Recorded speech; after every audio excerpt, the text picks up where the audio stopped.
So yeah, welcome back, peoples. We here. Yeah. What's up? We up here. That's all I We're got. doing it. We welcome to the A to the G to the free to the B cast.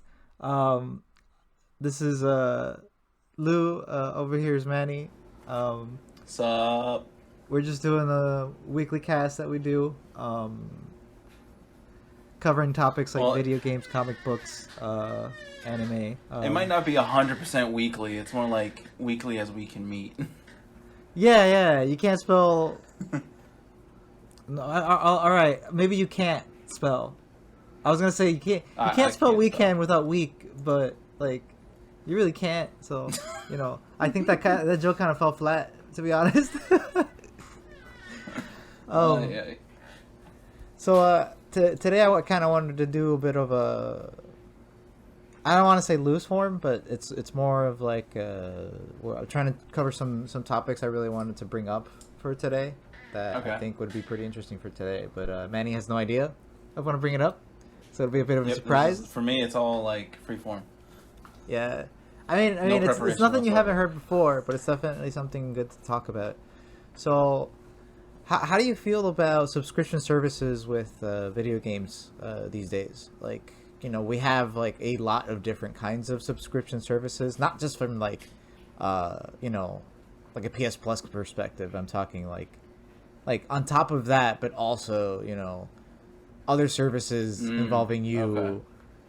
Like things that are in between you and the video game. So things like Yeah. Xbox Game Pass, or things like GeForce Now, which streams your games, or things like that Nintendo Switch yearly subscription thing that no one's really sure what else it does other than get retro games. um, Yeah. so Yeah. Okay, I we're got gonna, you. we're gonna cover. Well, right now, I just wanted to get a general grasp of how you feel about them, and then we're gonna bounce into each one and see, how you feel about them, and how just to cover each one, because right now these days they're getting pretty competitive, and I want to see like how what direction that might go, and whether it's bad or good as a service, or if it's even needed. But how do you feel about Yeah. the services in general? Like, I know that you're more of a PlayStation guy. How are you with your PlayStation Plus? Like, do you feel like you use it fully, or how do you feel about that? Well, the nice part with PlayStation, at least for PlayStation Plus, and then this goes along with, Xbox Live, which they did the gold membership. They did have, pretty much, you pay for the year, you get to play online. So that's, you're paying for the service of getting to play online. But then on top of that, it pays for itself in time with the free games that you get. And I know, at least I think Xbox Live was like that. I don't know if they changed their model at all. They do and they don't. So like they had Xbox Live, but now they kind of, I'm from what I understand, they kind of separated the service from Xbox Live. So Xbox Live is like more the multiplayer thing or aspect. We'll get into it like when we get into it, but it's Yeah, so like right now, games with gold. So that's what I was talking about. It's like more Xbox Live Gold. I So see. you pay for a specific. If you pay for online to play online, you also get free games along with it. Okay. So that. Yeah, so I feel like PlayStation Plus and Xbox Live Gold are on a different type of spectrum when it comes to like pay or like game passes or things like that, because Yeah. you're really not paying for the games. You're paying to play online, and then the games are a bonus. Yeah. I And feel like because what's it called? I think it's called PS Now or something like that. Let me see. Yeah, PlayStation Now is is kind of the opposite side of the spectrum from Xbox. What is it? Xbox Game Pass. So you know what I mean? Like they're the same thing. So you pay.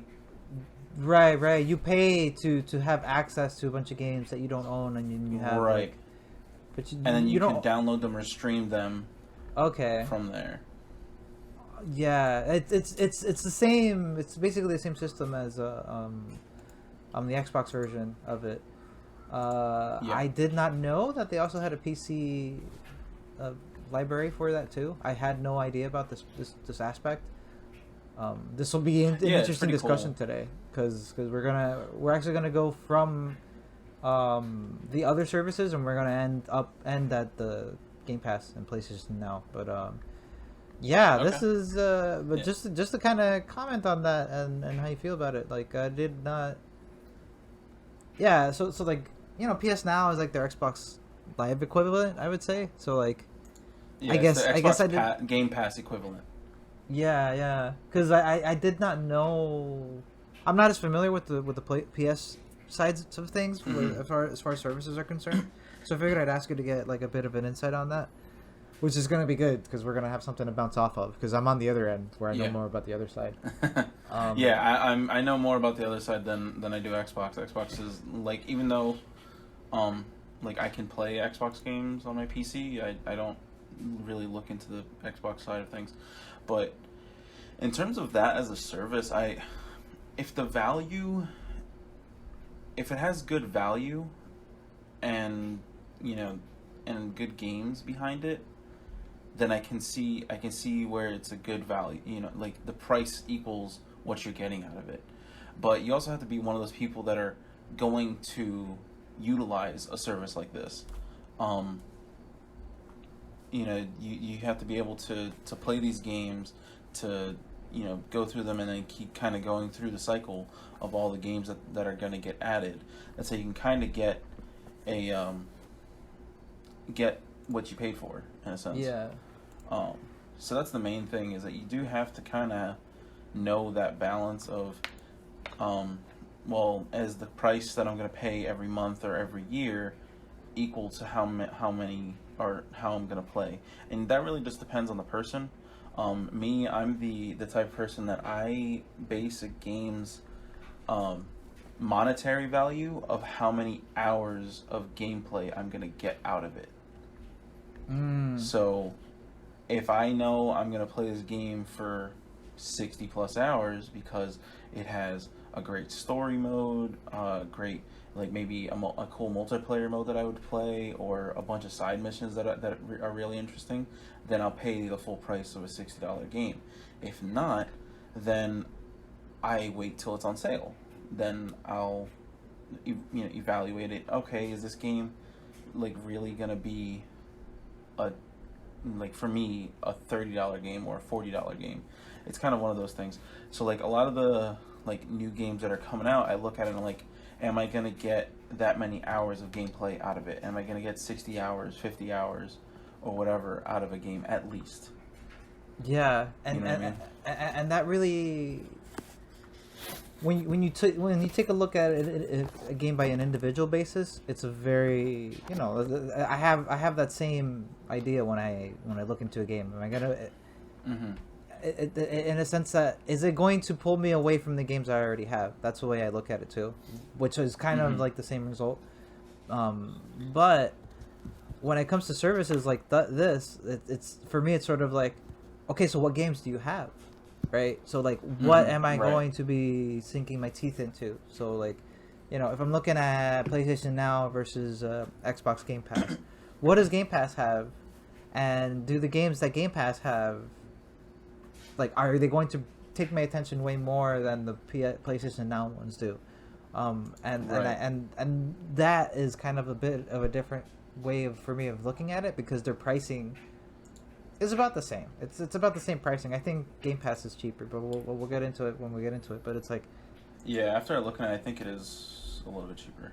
Yeah. Yeah, but at the same time, like, the library differences. What do we got here that we don't got over there? For me specifically, what games am I getting compared to Xbox Game Pass for my region, right? Because I was looking at it just now, but the PlayStation Now region in the U.S. has way more games than the region in Japan. Like this is all I got. Okay. Like I only have. I'll show it on the vidcast, but there's not too many games here. That's not. If that's all you get, that's not a lot at all. Yeah, it's really not that many, and it's not even games that like Fallout 4. Like I have played this game. I don't think I would necessarily play it again. You got Demon Souls, Bloodborne. Those are good games. But then you get like Street Fighter Ultra. Like, I don't know why this is it that I can get. Right. But I mean, it's funny. Like it's kind of sad, but at the same time it's kind of funny. My list of games in just the A category is longer than the list that you have altogether. Yeah, it's rough to be region locked in this way in Japan. I mean, I could get a VPN, but there's another layer to the problem. So like, I have to have like an American credit card, an American bank, or whatever to pay through and do it. And like, the exchange rate is so much of a problem that it's not even worth it because I have to transfer money from. Right. Like, you know what I mean? Like, it's too many hoops to go through, and the fact of the matter is that unless I'm paying for like loans and stuff, I don't want to bother like doing anything else with my bank account over overseas. It doesn't like it's just too much of a problem, so it's not worth the hassle. So I have to look at it from my region perspective, which is good to have on the show to understand like, okay, in the U.S. you might not have the same thing as in Japan, so like there's those differences to look at. Right. So I wanted to go and transition into the first service I wanted to get into. So these two services are actually just free. I don't know if you've heard of GeForce Now and Steam Link. Are you familiar with any of these? I've heard the names. I haven't really looked into them though. So the two services, they basically provide like the same thing, are about the same thing. We'll get into the differences, but what they basically do is if you own the games in your library, you can use the service. They're both Steam Link is free.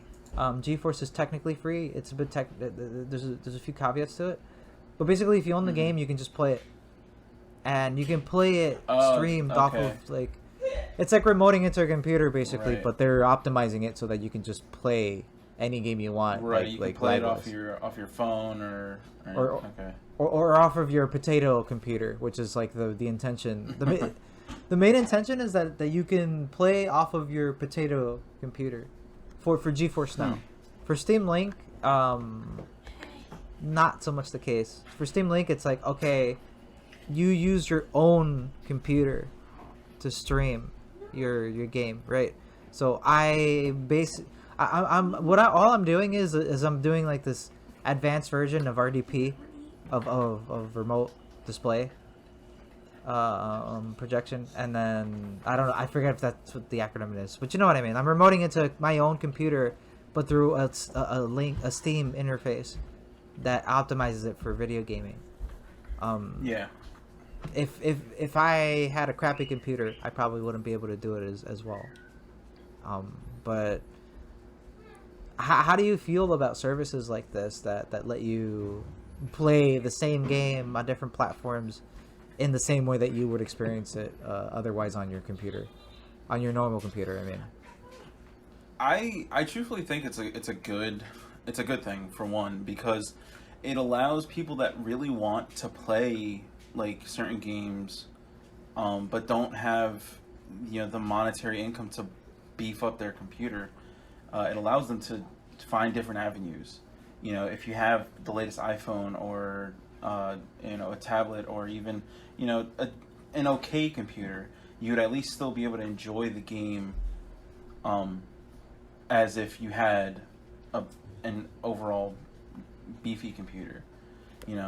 Because to have a good gaming PC that's going to last you a while, it can cost anywhere from as little as $800, and that's not going to last a very long time, up to 2,000 or more, you know. And not everybody has that type of money, but they have, you know, they have money to buy the games. And since this type of setup is free, as long as if you own the games, then that's perfect for a lot of people. I truthfully feel like this is a really good option. You know, letting people buy the games that they want, and then stream it to a screen, in a sense. Now, the biggest differences that I just want to draw a line between, for Steam, you're streaming from your phone or you know, to your TV or tablet. You're basically just streaming from your computer, from your own I do computer. remember Steam Link is you're streaming from one PC that is decent to another. GeForce, that they're running off of virtual desktops, correct?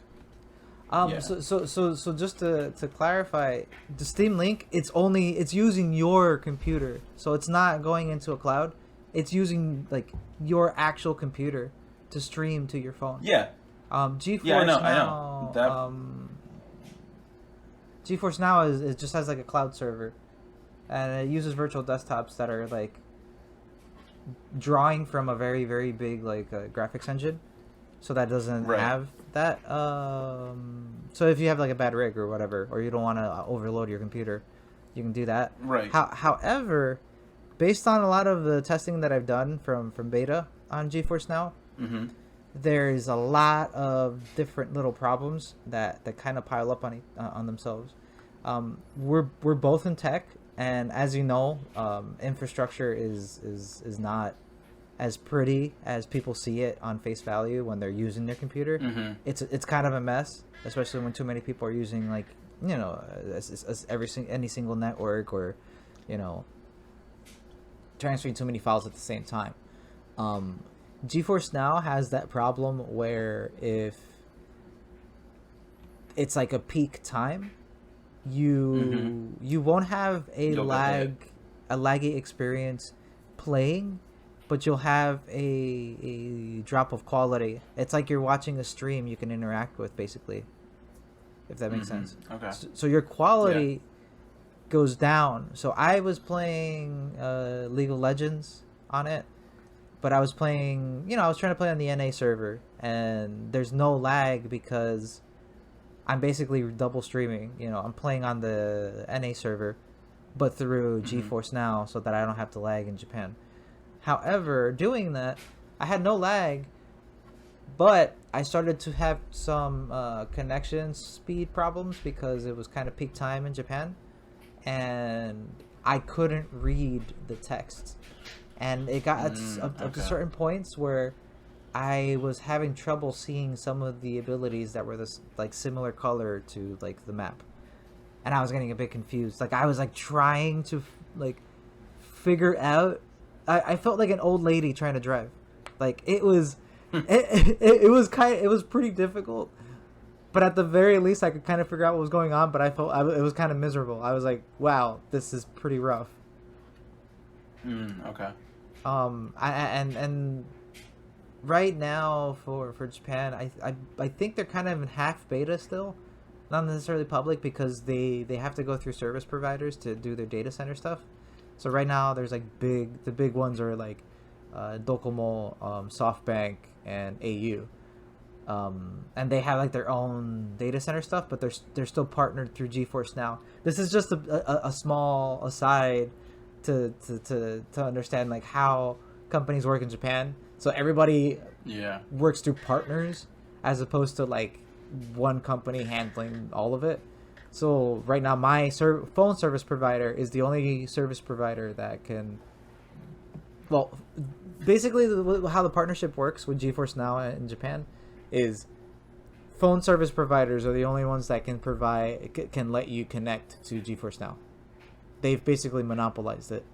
So if you don't have an account with any of those service providers that have already been accepted through GeForce Now, you can't use it. You just can't use it in Japan, period. Oh, wow. Yeah, so like in America, or at least in America, as far as I know, all you need is a GeForce account. I mean, an NVIDIA account, or just sign up for one and you can do it and buy it for subscription. But in Japan, you have to have a phone account. And the reason for that is it's free if you have it. Well, it's just free, basically, as long as you just have a phone service, which is nice. Mm-hmm. However, again, peak times get pretty overloaded quickly in Japan, which sucks. Because the servers are not as big. So that's a big problem. So like if I'm using Steam Link and I have a pretty beefy rig, I have no problems. I have no lag. I like it's no problem, obviously, because it's my own computer.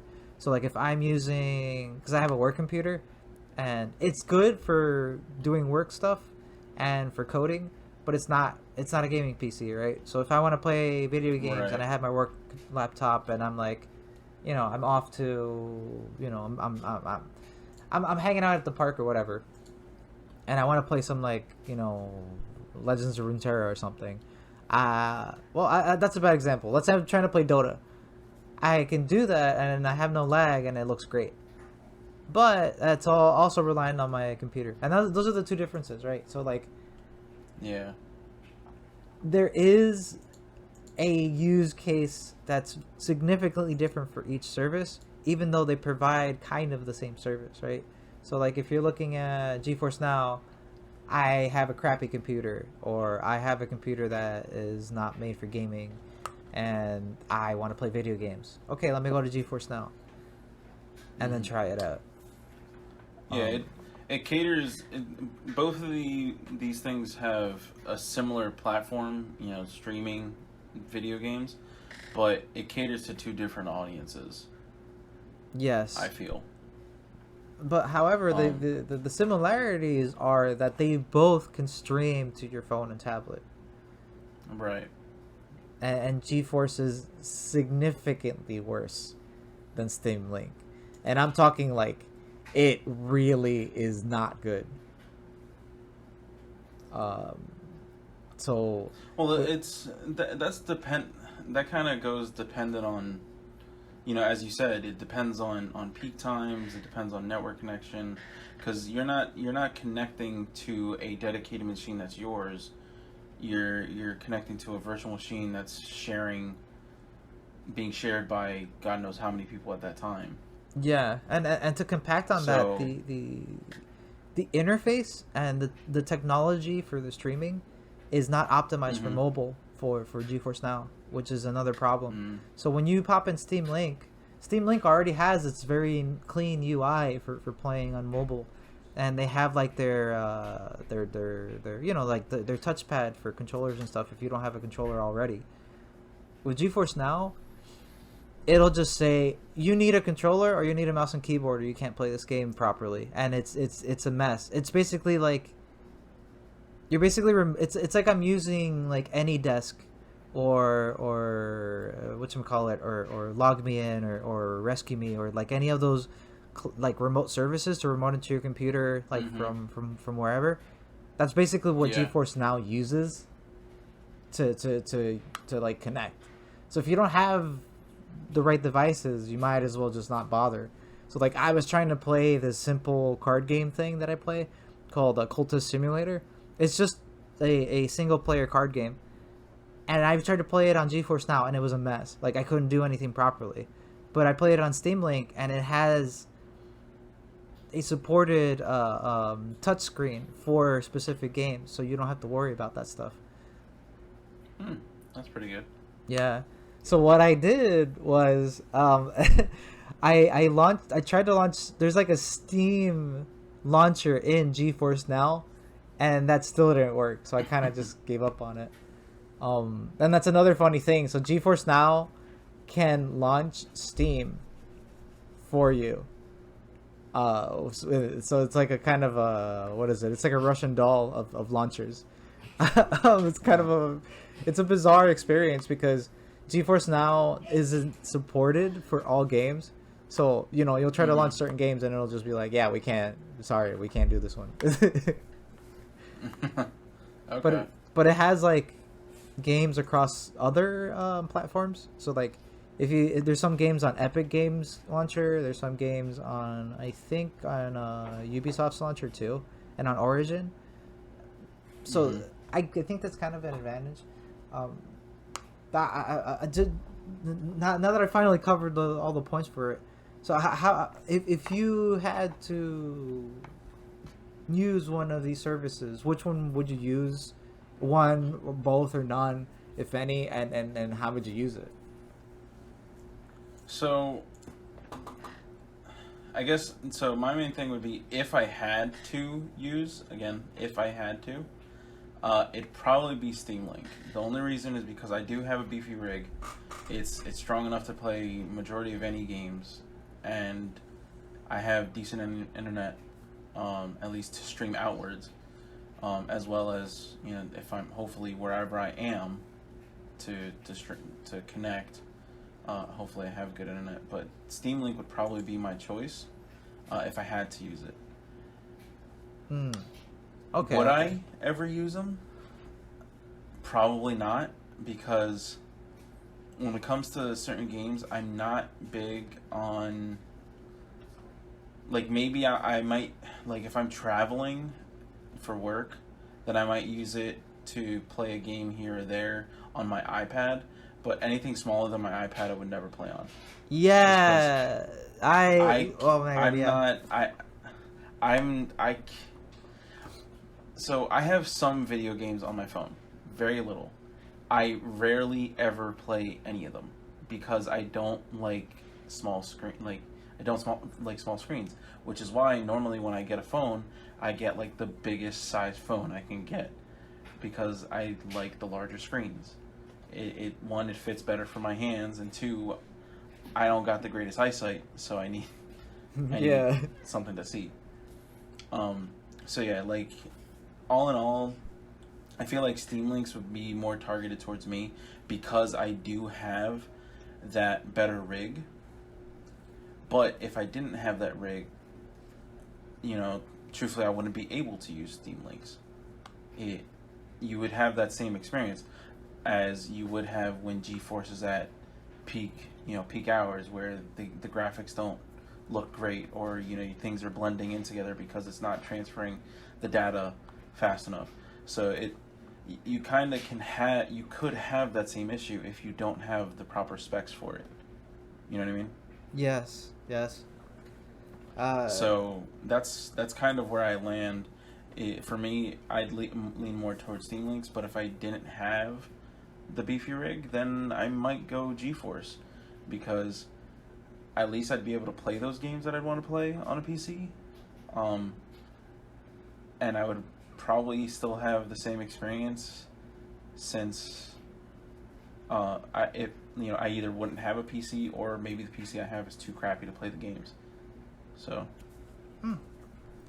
A lot of the points that you've made are pretty much the same as I have. Like, I have an iPad for my drawing class and for like work stuff and scheduling stuff. And I do play the few games I have on there, but I basically play.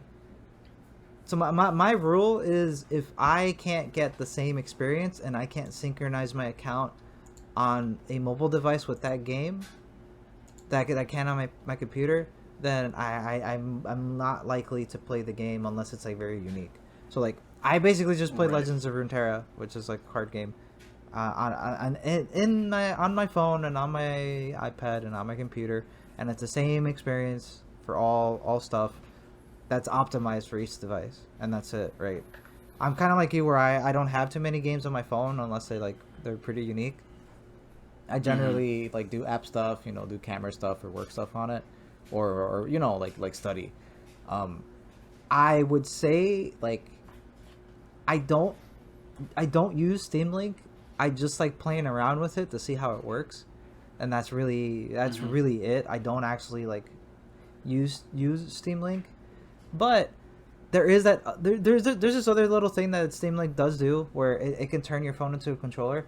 So like my friend came over like last week, and I had my controller, and I needed another controller to play, and I didn't have, so I just grabbed my phone, turned it into a controller, and I gave her like the extra controller I had, and I used my phone as a controller, and we were both playing the same game. So I think that is a huge thing to have for multiplayer. But That's other pretty than cool. that, like Yeah. I don't use Steam Link. Like, and I don't think Yeah. I would use Steam Link otherwise if it wasn't for that. Um, for GeForce Now, I will say I have been using it a lot, specifically because I mean you see my game library. I'm probably gonna put it up on the video too, but I have way more games than I have installed that I own, and the games that I have installed take up a lot of space. Like I Mhm. already take up a lot of space on my computer because I program, I code, and I video edit too. So like Yeah. I have a lot of royalties on all of the space that I have on my computer, despite the fact that I have a lot of space on my computer. So but my friends, they like playing stuff like Fortnite or like what is it, the Astro, they like playing those battle royale games, and all of them take up a lot of space on Mhm. computers. So instead of doing that, I just pop in GeForce Now, I log into my account. I don't have to download or install any of these games because they take forever and they patch Right. forever, and then I just play, and that's it. I don't have to worry about it. Because another thing about GeForce Now is a lot of free to play games are on there, like Smite, League of Legends, Dota, Counter Strike Go. I think Valorant. I can't remember, but like just all these games that like take up so much space on your computer. And for me, I only play if my friends feel like playing. Except for League of Legends, that's another. That's me. But I play that all the time. But like, you know what I mean? Like all these games that I will maybe only play like once or twice a week, or even on any given month, because I only play when someone invites me. I don't want to install this stuff. I just don't. It takes up too much space. I pop in GeForce Now, no patching, nothing. Go in, play, go. Even if sometimes I get like a weird, blurry experience, I'd rather do it like that. I Mhm. feel like that's an advantage that people don't think about it as much. There Right. is, okay, I don't have a good rig or whatever, blah blah blah, but I have a good rig. I just don't want to put all this crap on my computer. I just don't.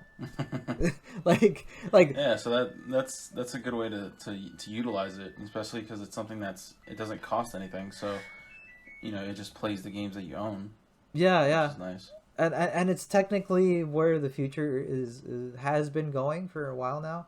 Mhm. The removal of using discs as the actual game, and things like that, just downloading your content. At a certain point, if all games are equal, you're going to run out of space, and you're only going to have so much in your library, and streaming Right. is going to end up being the thing that you have to do, or half download, half, like kind of how League or a lot of other multiplayer free to play games or whatever do it, where the client doesn't have all of the files that necessarily you use to play in game, but it goes half and half so that you don't have to download everything at the same time. And I think that's like probably the experience that's going to be new, the new thing, and GeForce Now is kind of trying to get on that aspect of gaming these days, and kind of the same way with Steam Link. But yeah, yeah, wow, man, this is good. This is why I like this stuff, because I haven't been able to really discuss stuff like this, because a lot of people in Japan, they don't necessarily use these services as often. Yeah. And it's interesting to get that perspective from someone in the S- U.S. now these days, because I'm like three So, years removed at this point, so like I feel like a uh, foreigner now there. yeah, it's actually been longer than 3 years, really. it, it's it's been about 3 years, a little over 3 years at this Yeah. point. Yeah. Um. But I wanted to throw something in here, so Yeah. because it kind of fits into this whole like streaming as a service thing. Stadia, Oh, Google's. dude, I haven't thought about Stadia ever since they had their big flop, because they really did bad. I haven't looked into it. Yeah, I haven't looked into it at all. Like just because we're talking about this, it brought it back up into my mind. I was like, oh yeah, Stadia is a thing. Yeah, and all I ever Which, hear is how bad it is. yeah, I haven't looked into anything, so. So for one, from what I hear, they don't have as many games. Their pricing is not great, or at least it wasn't great, and it's still not great. Their experience is not good either. They kind of lied about having 4K. There's just a lot of stuff about it that's like not. All I ever hear is bad things about Stadia. Like, if I'm being honest with you. Well, I don't have. Because here's the thing that I will I want to. When it comes to like 4K and like all people that always complain about that, I want to like the source that you're grabbing it from. Not you, but I mean like when you hear it, are they playing on a 4K screen? Yes. Like, can we verify that? Yes. Because that's the main thing. So they're playing on a 4K screen, and they can't reach that 4K quality. However, okay, I think the complaint seems like a bit much to ask for a cloud service. If you're like, I mean, obviously you understand that, I understand it because we work in stuff like infrastructure, but like that seems like a high task to ask for to stream a 4K quality game into a 4K screen and not have a loss in quality in general. Like I don't think that's an easy it's task not to possible. It's not possible. Like, let me just put it out there. It is not possible unless you're like the only person using Google Stadia. Yes. You know what I mean? Like, the resources that they're using are divided up between how many different people at the exact same time. Like a streaming, and that's the one thing that I will say, that I will always, until streaming, which I highly doubt that it will ever get to that point, but maybe one day in the future it will. But until streaming can get to the same quality as gaming with your own PC, then I feel like I highly doubt that streaming could ever take over. You know what I mean? Yeah, and if the chart of technology improvements stays consistent, we will be able to reach that point where the speed is enough for current gen games. I get the feeling that we're always going to be either half to one gen behind on streaming. Let's say if we're just talking about streaming. Streaming wise, we're always going to be one gen behind because the tech seems to be improving at the same rate. Another thing that I wanted to point out about Stadia is that the Stadia Pro service that they have is kind of not worth it, because other like for example, Xbox Game Pass, like most if not all of these games are already on there. So I have no reason to choose this over Xbox Game Pass, especially because there's more games on Xbox Game Pass on top of the ones that are already here. Like, I just got the Turing test, right? Like, I know a lot of these games are already here, and then like you can buy games through the Stadia store. But why would I buy these games again if I already have them on a platform like Steam or like you know, like Epic Game Store, or like some, like I have, like I can't. Why would I buy this game again, right? Or why would I buy this game on a platform that's like not really as supported? Like, what's gonna happen when Stadia goes down? Because I get the feeling that Stadia is not gonna last too long because it's not popular or good right now. Right. Like, I'll buy this game, and then like a year later when they shut down the service, I'm gonna lose the game. Right, so like I don't see the point of going into Stadia. Like, I feel like they came in during a time where they were trying to be the only ones doing it, and then like all the other bigwigs were like, "Well, we're gonna do it. We're gonna do it better," and then they did, and that was it. And like they kind of bumped Stadia out of the competition. Right. But that's good that you brought it up. I forgot about Stadia. Like it just left my brain. Like Oh yeah, completely. that was the one thing. It left mine too, and then I was like, wait, there's another like gaming streaming platform. And I had to think about it. I was like, oh yeah, Stadia. Yeah, there is. And like I said, like all I ever hear is like bad stuff about it. So like I just maybe that's why Yeah, I just I've didn't think about it. you know what the thing is though is that like I will say, and it kind of goes into what you were saying, like they came in when they were trying to be the pioneers of it, and then the bigwigs just kind of that are already into like GeForce. They're I want to say they're kind of past, like not past it, but like they're trying to always go above for gaming. You know what I mean? Like gaming's not the only thing that they're focused on anymore. Yeah, and the thing is that like Because like they're their experience with graphics cards and development in that scene has given them like the tools. Like they basically already have all the stuff to do it. They have all the graphics right. cards. I bet you for GeForce Now, they're using some graphics cards that we don't even know about that are like beyond the ones that we see right now just to run their cloud servers. Yeah, they've probably been using, like, at least before, maybe not now, but maybe they've upgraded them. They were probably using the 3090s in their servers, and then now that the 3090s are coming out, they're like, oh yeah, we got the next one in our servers already. Yeah, and the thing is that they probably are saving on QA time because they can just use the cloud servers for the QAing of the graphics cards, and then they can be like, okay, we're Right. good, and then they can just release it, and then that's it. Like, it's kind of a smart Yeah. decision. But then that's the one thing that I like when it comes to GeForce. They are trying to do different things. Like it's not just about the graphics or the gaming. It's AI technology and now they are using games as a service to stream. But that could be something for them later down the line. Like they could provide VMs for graphic designers and video editors and you know what I mean? Like they can they can easily expand Yeah. their GeForce Now into something bigger. And like they're not tied to the gaming world basically. Right. I Yeah. completely understand, and especially for me because like I built my computer out of just gaming, just pure gaming stuff, but I also video edit a lot.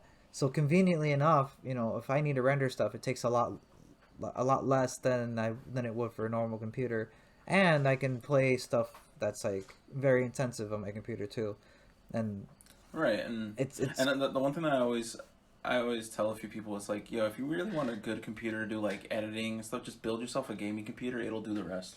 yeah, like seriously, because if you build your gaming computer, you're also not getting a lot of the bloat stuff that you don't want in the first place. So I don't know. I feel Right. like that's also a good advantage. Yeah. Right now we're gonna cover Nintendo Online. We're probably not gonna be on this for too long because it's like Yeah. they don't provide a lot for what they give. So like when this Nintendo Switch Online service first came out, nobody really knew what they were paying for. Like they were like, okay, we're getting this, but is it just a multiplayer? Like what do we get? What else do we get? And even now it's kind of like I'm just paying to get NES and Super Nintendo games. That's all I'm getting. Which I'll be honest, I probably would have paid that for that. For even if it's a yearly subscription of a library that's slowly increasing. If you told me that even like when I first got the Switch, which is like very early in the cycle, there weren't that many games, and even the ones that were there were not as great, except for a few good ones. But like the library has slowly increased to a point where I'm like, yeah, I'm happy with this, but I don't use the online play like almost at all. Like I barely ever use it. I guess I do use the cloud service. I don't use the smartphone app, and there's like special offers or whatever that I never look at. But I don't know, like I get the feeling that I only have this just for the retro games because I do use it a lot for the retro games, and to go further, because I'm in my region, I have certain games that are not in the U.S. region, and I don't have certain games that are only in the U.S. region. So that's another interesting point to make out about this whole thing. How do you feel about the service, and how do you like actually use it? Do you pay for it? No and no. Oh wow. So I heard of it, and for the games that are there, it doesn't have a much appeal for me to pay for it. And because like if I wanted to play these games, these retro games, I would literally just emulate them. Yeah. Because one, they would look better on a big screen. This is true. And two, I feel like if I really wanted to play these games, I would, and easily be able to. Aside from that, like I do, the games that I do see on here that are part of it, I own physical copies still. I just don't have a system to play them on. Yeah. So my go-to of emulation would not be illegal, by the way. Yeah, because you do own the games. Listening. Yeah. So, so like I wouldn't. I don't know. I wouldn't utilize it. I don't have, friends that I would want to play online with. They don't have Switch, or they don't have games that we would be able to play with. Yeah. So it's just one of those things that like I wouldn't benefit from it. So all in all, it would be something that I just wouldn't use. Oh, that's that is an interesting point to see it from that perspective, and I'm really glad to see how it plays out in the U.S. for this kind of thing, because it's kind of true on that end. Yeah. Like, go ahead. Sorry, go ahead. No, you go ahead. Just to like take the difference in market. When I got my Switch, I got it here in Japan, right? And I had this U.S. mentality about getting it, where okay, I would just want to carry it around and play it whenever I feel like this and that, blah blah blah. But dude, this game, this console has such a huge social aspect to it that I could have never understood or experienced in America. Like, people just have Switches, like on the train, wherever. Yep. Anybody, right? Like there could be like a 55-year-old dude playing Mario Kart on the train, right? And he'll see me playing on the Switch, and he'll just give me a look and then just point, and we'll just play, right? Like it's like that kind of situation. Funny. That's really cool. Yeah, yeah.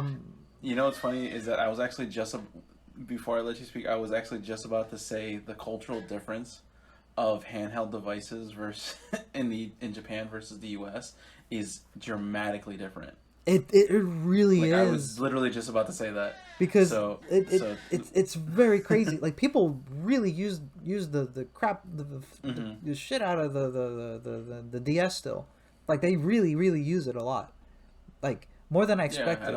Like, I brought my 2DS with me, because I have some Pokemon games on there and stuff, and I still play Brain Age and whatever, and Smash Brothers, which I like at the time of when I had it. Like, the other Smash Brothers hadn't come out, like the Ultimate, but like right. I was still teaching at the time, and my students would just come in and they would bring their DS, and we would just play Smash Brothers and stuff like before class, like almost like daily, like on the daily, like we would just play. Like, it was interesting. But to a further point, when I got my Switch, and I got Smash Brothers, and I got all these games, I would just have it in my book bag, and then people would be, we would just kind of be hanging out at a bar or whatever, and I'd be talking to someone, and I'd be like, hey, do you feel like playing? And they'd be like, what? Hell yeah! And we would just play at the bar, and people would crowd around and start playing and taking turns and all this stuff, and I made a lot of friends that way. But like, it's a very interesting social aspect to it because everybody wants to Yeah. actually play with you on the Switch, regardless of age or whatever, right? Like, if I showed up in a bar in Boston or whatever with the Switch and be like, "Hey, do you feel like playing the Switch?" You know, probably less than half of people would say yeah. And I mean, I'm gonna be honest. If I have a Switch at a bar in Boston, I don't know if I don't know if anyone would care. Yeah, it's the s- the mentality of like handhelds in between Japan and the U.S. is I've always known that was a thing. That was always a dramatic difference because like one for instance the library difference is where dramatic. Like Japan had so many more games for like PlayStation for like the PSP and the PlayStation Vita. And still Nintendo, like Nintendo still has a good large library in the United States, but when I would look it up, there was a dramatic difference in terms of availability and like games that I've never heard of before. That I would like, oh dude, I would really love that because it's a game based off of an anime or something, and I love that anime. Um, Yeah, so and there's a huge like visual novel library too for PS Vita and mm, PSP, and they still have like a lot of games for sale for the PSP and for the PS Vita. Like they have a significant section, and if you go to shops here, and people actively buy it, and you see people like holding a PSP. I mm-hmm. think I saw a guy like not too long ago on the train like with an older like PSP. Like I'm talking like I think it was like a second gen PSP or something. It was like super old. Like he was really playing it Yeah, and stuff. so you see, like that's the difference right there. Like PSP, and like not even PSP, PS Vita has died off here in the States. Like you cannot get a PS Vita anywhere. Yeah, but here it's booming, So which is yeah, like so crazy to think about. it's stuff like that's always intrigued me, and the like the differences, for people to use the Nintendo Switch Online or Nintendo Online, whatever it's called, it has a different weight on it in Japan because of that social aspect. Everybody, like almost everybody, has a handheld or a Nintendo Switch to play with, and so if you have friends, they most likely have a Switch, and you will play with them. Here in the States, you can't go anywhere and say, oh yeah, I saw like 10 people with a Switch.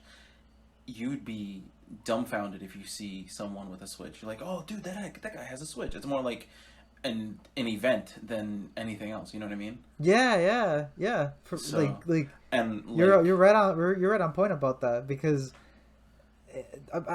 when there was a scarcity of the Switch and like worldwide, and I had the Switch, mm-hmm, it was an event. But these days, it's like if two people have a Switch, they'll play with each other. But it's not like oh my god, right. right? Like it's like okay, well yeah, that's just his, that's his mobile device. That's his mobile gaming Mm-hmm. device or whatever. Like you'll see someone on the same train using a Switch, and then you'll see someone else on the same train using like a Nintendo DS. Like it's like at that point, it's a point of preference. And I'll be real, like Yeah. there because of the fact that people like retro or like little gaming consoles or mobile gaming consoles have been such a thing in Japan. You'll still see people like playing with like a Game Boy Advanced or like a Game Boy Micro, which people still play it with that the Game Boy Micro. I don't know if you remember that, but it's like the really itty bitty Game Boy Advanced or whatever. But people still use these things, and I had to get used to that. I was like, wow, people like really still use this stuff. Yeah, it's quite surprising, the difference. Like truthfully, seeing someone playing with a Game Boy Advance in the States would be like, it's like, oh my God, you have an Advance, like, what game? Like that would be something that would be phenomenal to see Yeah, it's in like walking down the street or something. It would literally probably draw a crowd of nerds like to it because yeah, you yeah, know what I mean. Where in Japan and kind of to go back on the whole thing of if you had a Switch and you went to a bar, like in the States, if you had a Switch and you went to a bar and you asked if you just randomly asked someone you want to play, they're either gonna laugh at you, look at you funny, or maybe play. Like you don't know which one you're gonna get. Yeah, Um, like I remember there. I went to this local bar where I used to live at because I moved to Tokyo, but I was living in Chiba, and I had my Switch in my bag, and I was, I was playing with someone at the bar, and the bartender said like, mm-hmm. you could hook it up to the TV, and you guys can play on the TV, like on the bar TV, and we're like, really? And he's like, yeah, if you let me play, like, yeah, you can do it, and like, it became Yeah, you see, like that wouldn't happen here. yeah, and like it became a thing. Like people would come in and they would play and rotate around. Like everyone was playing Mario Kart. So we started playing Dragon Ball Fighters, and a lot of these folks like don't have a Switch, and they didn't even know Dragon Ball Fighters Mm-hmm. was a game. But in Japan, everybody like Dragon Ball is like, Dragon Ball is like Mickey Mouse in America. Like Mickey Mouse is Mickey Mouse everywhere, but you know what I mean? Like everybody knows Yeah, what Dragon it's Ball easily is. recognizable. Yeah. So like they were looking at this game like, wow, look at that! Wow, this is so crazy. It's like the anime, and I was like, I was geeking out because I'm like, all these people love Dragon Ball, and they've never heard of this game, and everyone's just like nerding out. And then like someone was trying to ask like, can you play as Bulma? And I'm like, no, and everyone started laughing. Like it was a funny experience. Funny. Yeah. Just Oh my God. just to come back to Oh yeah. from the hot air balloon in the sky that we're in. Let's just like land the ship, and and go over to the But- final section of the services talk that we're gonna have for today. Yeah. But to finalize it, yeah, I don't use Nintendo Online, and nor will I. Yeah, I mean, if you ever come over to Japan, I will pay for your service for the 1 month just so that we can play over here. Let me cover Xbox Game Pass first, so that and then you can give a run through of the PlayStation version of stuff. But Yeah. with Xbox Game Pass, so it's like a monthly sub. It's probably gonna sound familiar to the service you have, but it's Mm-hmm. you pay monthly. Right now, I'm paying 100 yen for the first month, 400 yen after, which is like $1 the first month and $4 Right, after. for the first month, $4. Yeah.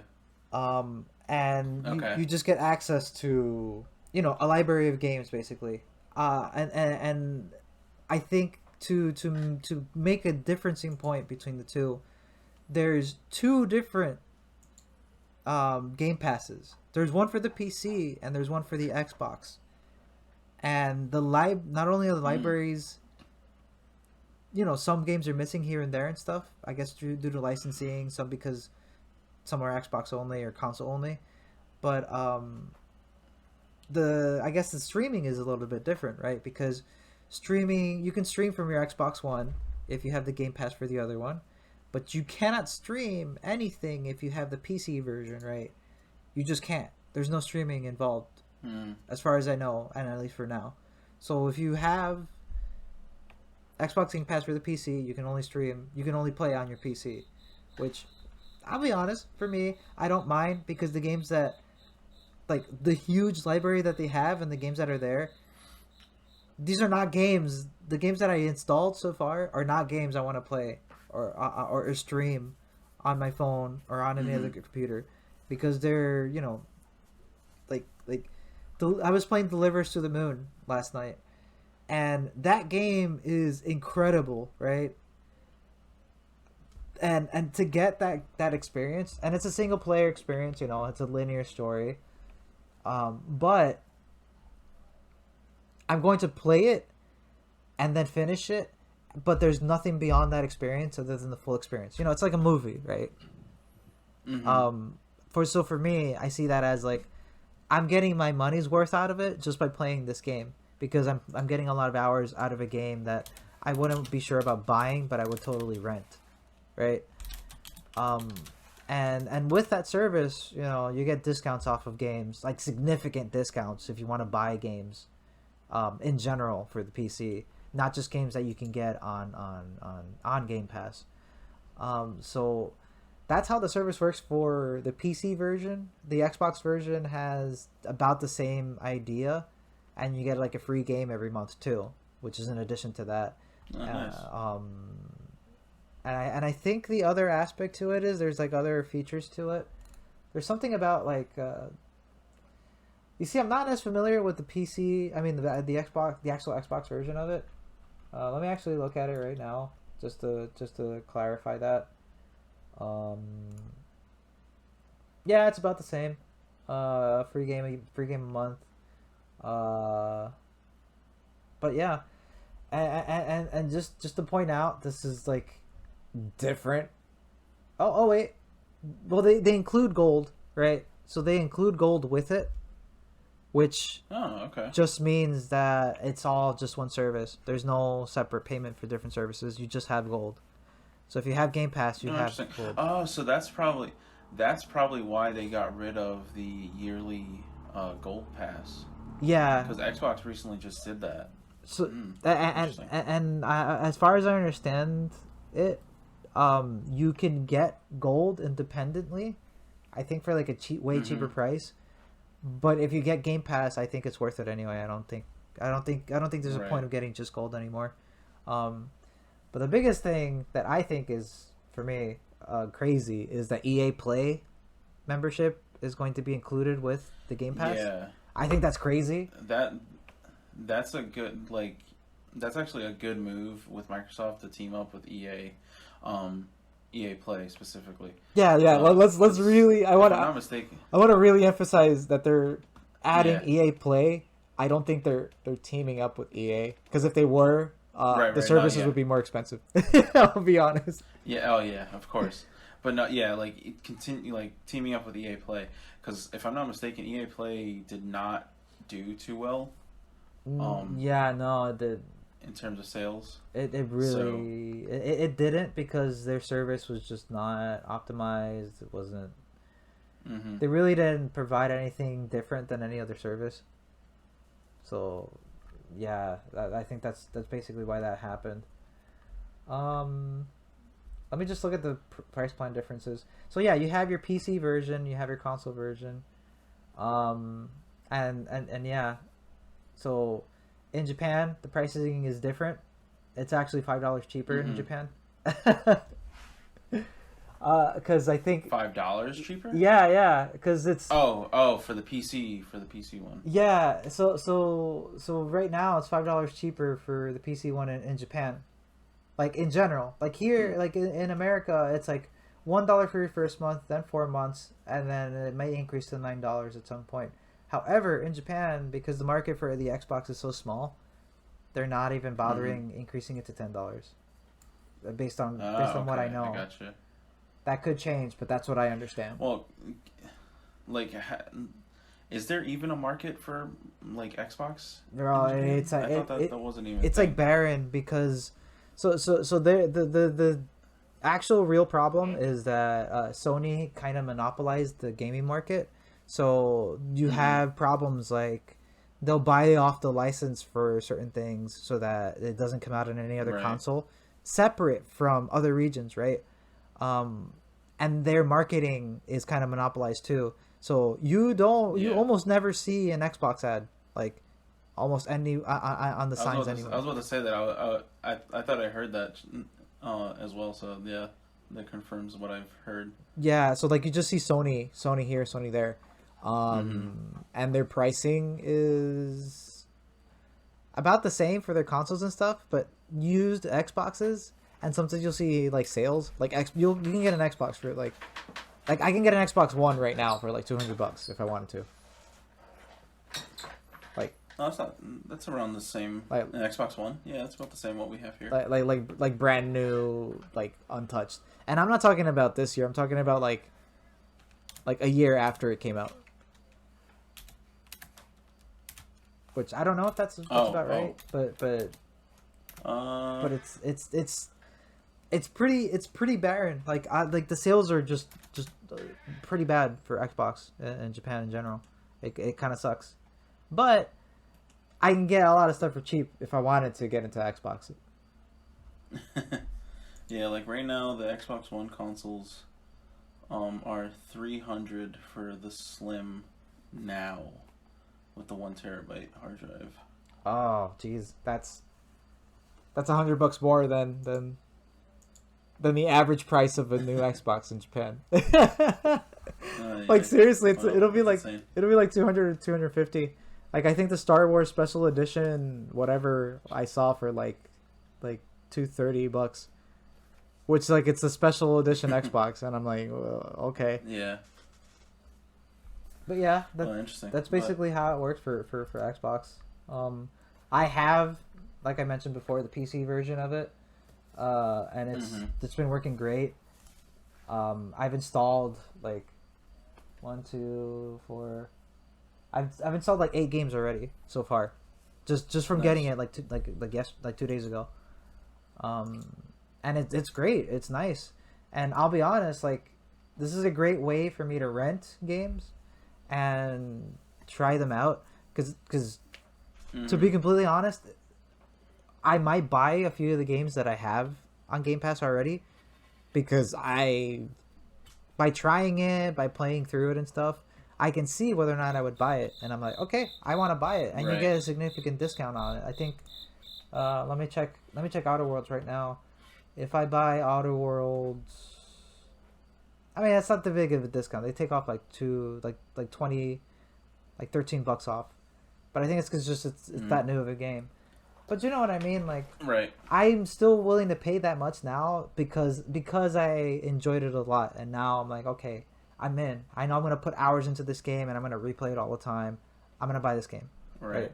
So I think. So then I have one question in regards to that. So if you have the Game Pass, right, while Outer Worlds is available on the Game Pass, is there like a time frame for when Outer Worlds will not be on the Game Pass? This is ambiguous. So I know for PlayStation, as far as from my other friend told me, you know, you guys have like, okay, it's available till this time, right? Like you have like the end date on the thing. For Game Pass, there's no March date. There's a few games. I think there was 3 or 4 games that I saw in the whole library because I really browsed through it. If you know me for a very long time, Manny, and you know that when I see something is free, I always put an asterisk on it because I want to make sure Is it's it really free? Yeah. Yeah. So I looked through a lot of the games so that I then- wanted, and there's no dates on most of them. Some of them have like an end date. Yeah. So then that was at least for me, what that says, since some games have end dates, is that maybe the ones like, you know, Outer Worlds, maybe it just got added not that long ago and they don't want to put an end date just yet. Or maybe they don't have an end date, and once they do get one, you know, from like maybe this is a partnership with the developer type of thing. And so they have to wait to see if the developer says, hey, take this game off, you know, type of thing. Yeah. Because what I was gonna say is it's cool that it's actually a great value, as long as if you're able to play the games through it within that time frame, if you know what that time frame is, which one it's great, because PlayStation Now is very similar. The only thing is I will say, for me, even though I'm a PlayStation guy, I will say PlayStation Now compared to Game Pass, I don't feel is as good as a value. Because with PlayStation Now, like I can look through this whole library of games, and I can find maybe, I don't know, 5, 10 games max that I'd want to play. Really? And yeah, and you know, and because the thing is, like, one, it's either I've played some of the games that are on here, at least for PlayStation Now, and it just doesn't, for me, it doesn't seem to be value spent because, one, there is a price difference. So with Game Pass, you have it for, at least comparatively between the consoles, it's $10 versus the $4. Which tentatively I don't know. speaking, it may increase. Now, just to, I want to ask about that real quick. So, with that service, are you getting both the the PC streaming and the PlayStation service? See, that's what I'm trying to find out, and it looks like it is bundled together, but I'm not 100% sure. Because just to add on the pricing, you know, there's if you wanted both for the Xbox, you're paying like $20, right? And I want to go by max price, which at the end of the day it may increase to $10 for the PC Game Pass anyway, at least in the US. Which means it's going to be 20 bucks ish to get both. Yeah. So to confirm it, yes, you do get the entire PS Now service on both PC and PS4. Okay. Because it looks like what they're doing is it's kind of similar to a streaming service. Yeah. But it's, I don't know, it feels like I'm trying to look through this quickly because I didn't have too much time to read up on it, but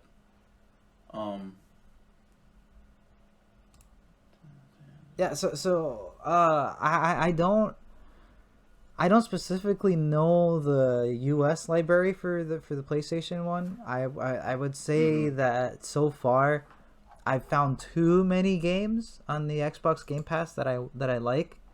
It got so crazy that I was like, okay, I need to slow down, because you know I got Endless Space 2, which like I've been meaning to play this game for a while. It's like Civ, only like you're handling like your own space colony and stuff.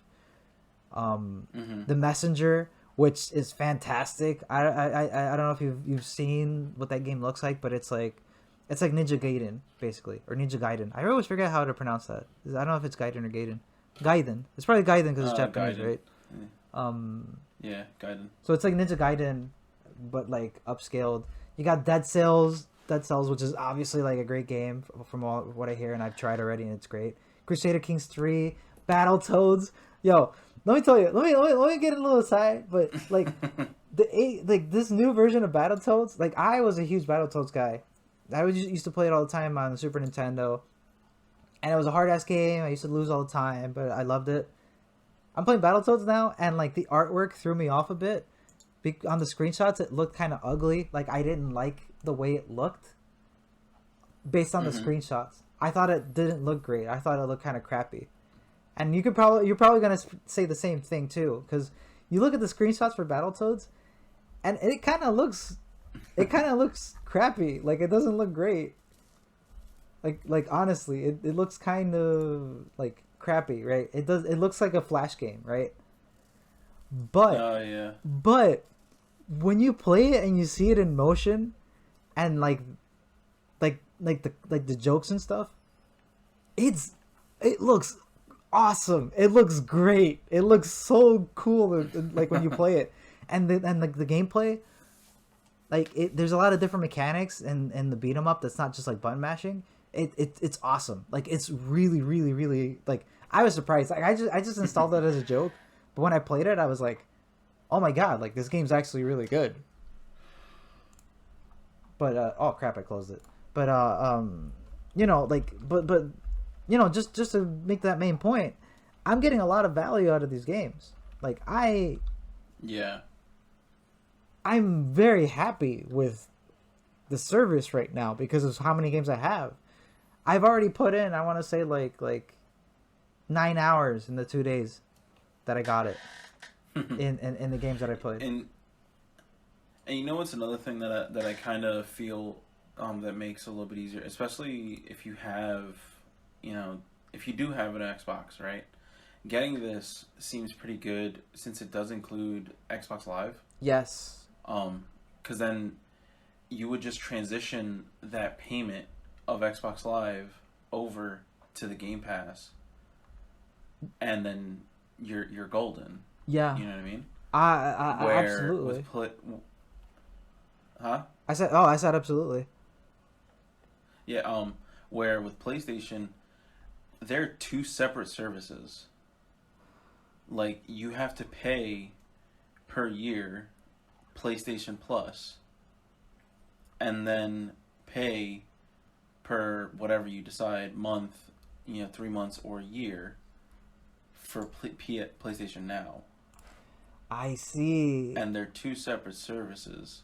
Okay, let's get into that now. Actually, let me go over here. Just to get that on there. So your pricing points for PlayStation Now versus PlayStation Plus. So when you get PlayStation Plus, right, all you're really getting is PlayStation games to download. Go ahead, break it down for me so that I understand, because I'm not too familiar. That's fine. Breaking it down is you pay however much. So if you scroll back up real quick, you pay per month, 3 months or a year, so much. So for a year, it's like $60, right?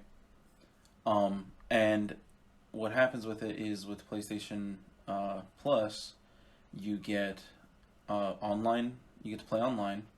You do get discounts every day. There's discounts on games, on themes, on avatars. Like, there's discounts all the time. And then you get monthly games, 2 monthly games for free every month. Is it added to your library for free? Like, you own it? Yes, you own it. Let me remember this. I think you own it. I think you own it forever, or you own it as long as if you have PlayStation Plus.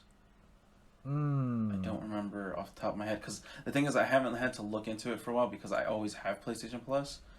Because on top of the best value to get it, like, truthfully, buying PlayStation Plus, it's great when you buy it on Black Friday here in the States, because it's only like $30 for the year. Oh, wow, okay. You know what I mean? So, like, you instantly can make up that value with the games that you get every month from it. So every year, I always resubscribe. Like, I go Black Friday, I'll go out to GameStop and buy PlayStation Plus. That's the only time that I go Black Friday shopping. So I just wanted to ask about that specifically. Obviously, I'm not going to be able to ever do that. One, because I don't have a PlayStation. I don't know. I haven't decided on a console yet, other than the Switch yet. And two, Japan Black Friday is kind of a joke. But are you able to buy more than one subscription card on Black Friday, or do they only just allow you to buy one? They normally have, like, limits. It's all dependent on the store. But the thing is that in the States, they're a little bit more lenient, because since it's a digital code, I think they normally put out like a limit of 2 per quote unquote customer. Does it expire? But what do you mean? Like, if I buy, so I think you might get. I think you're starting to know what I'm trying to understand. If I buy 2 cards, doesn't that technically mean I can just redeem the one card and save the one for next year, and then be lazy one year and not go to Black Friday? Or just redeem them both at the same time. They add on. Oh, I could buy 3. Yeah. So this is where, I mean, it's like a loophole in the States, because, like, truthfully, if you go to the store and if you get someone that doesn't care, the system, their POS system is only going to allow you to buy 2, but then you buy the 2, and then you just buy 2 more. Yeah, in a separate transaction. You know, you they're not going to limit. But yeah, I know where you're going at. So the codes do expire. So the code itself does expire. Like, I think you have, I want to say, like 3 months or so. Ah, okay. Maybe even more. And I guess it's not. It's not. It's a decent amount of time. But the thing is that nicely with PlayStation, if you add a card and then you just add the other one, it just adds on top of the time. Okay, well, then that's so you mean that's so if fine. you have it, yeah. So if you have the extra money, yeah, you can go ahead and buy like 4, and then you'd be good for 4 years, and you'd be fine. Me normally, I'm like, I don't want to spend any more than $35. So yeah. But yeah, you definitely could. But now to answer your other question, because I did find an answer. If you have PlayStation Plus and you get games every month, those games, when you no longer have PlayStation Plus, are no longer available. Ooh. So they kind of get like this lock. They kind of get this lock on it. That hurts. But anything you purchased, like actually spent money on, like if it was on a discount with PlayStation Plus, it's yours. So like let's say I had a discount on Borderlands and I bought it because it was 20% off, I would still keep that. But if I got Last of Us for free when it was the monthly game, then I don't get to keep it, it's in my library if it's still downloaded and it's still in my account. But until I renew my PlayStation Plus, it'll have a lock on it. Got it. Which is one of the things that, like, as long as if you have PlayStation Plus, you're never gonna really run into that issue. And since I normally only play online with PlayStation Plus, then I'm always gonna have it. So it's one of those things like, if you ever think about not having PlayStation Plus, then okay, let me change the wording on this. The mentality of PlayStation Plus is to play online. Okay. The added benefit that you get from it is having the free games every month. So Do you get? Yeah, getting the games is a plus. It's a plus to the multiplayer that you're getting for the service, right? Right. Because like at the time that's how it was. Maybe this changes in the future because now Xbox has completely changed how their Xbox Gold was, because Xbox was the one that started it in the beginning with Xbox Live. So the thing I wanted to point out is that is that monthly game thing is that is a difference between PlayStation and Xbox for the monthly games, because when I had Xbox Live, like God, like I want to say like 2013 or something. It was like a long time ago. The free games that I got through it, I still own. Like I still have a 360 on me. Like I brought it with me from the US because I play Rocksmith on it. They're still on my console, and I still own them. Like all the free games that I have. So like that kind of that does hurt a bit to know that like you can't keep the games that you get monthly. But I get your point. So here's the thing, is that did change when Xbox One came out. Oh, I didn't know that. That's why. So when PlayStation Plus and Xbox Live came out, that was on 360 and PS3, and the way that it worked was, Xbox Live came out and you could play online. That was the main feature. At the beginning, it did not have free games. PlayStation Plus came out, and at the time when it first came out, it was an added feature to get free games, not to play online. Got it. Their online feature was free for PS3, but then as time went on, they saw how well Xbox Live was doing for playing online, only offering to play online. So then Sony said, hey, we're going to do the same thing, but you get to play online and get free games. And so you see, they kind of combined their things. And then over time, as the PlayStation 3 phased out and PS4 and Xbox One came out, they again switched up their